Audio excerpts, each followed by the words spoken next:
पिंपरी चिंचवड शहरावर गेली 20 वर्ष एक हाती अंकुश राखणाऱ्या अजित पवार यांना आता भाजपच्या रूपानं आव्हान निर्माण झालंय।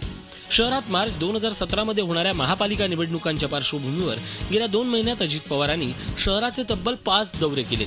एकदा तर थेट शरद पवारांच्या उपस्थितीत राष्ट्रवादीचा मेळावाही अजित पवारांनी आयोजित केला।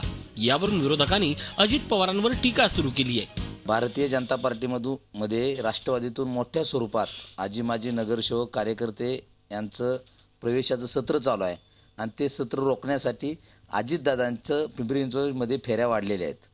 काही झालं तरी पिंपरी चिंचवड महापालिकेमध्ये भारतीय जनता पार्टीचा महापौर होणार यामध्ये शंका नाही। यावर अजित पवारांनी शहरात सक्रिय होण्यानं आपलं काही खरं नाही, भीती भाजपला सतावते, त्यातूनच भाजपनं हा कांगावा सुरू केल्याचा पलटवार राष्ट्रवादीनं केलाय।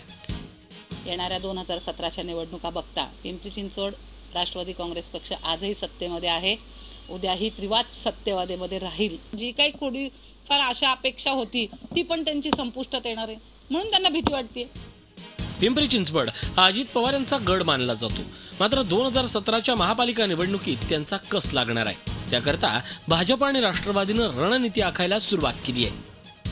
अजित पवारांच्या साम्राज्याला धक्का देत राष्ट्रवादीकडून सत्ता खेचून आणण्याचा प्रयत्न भाजप करते।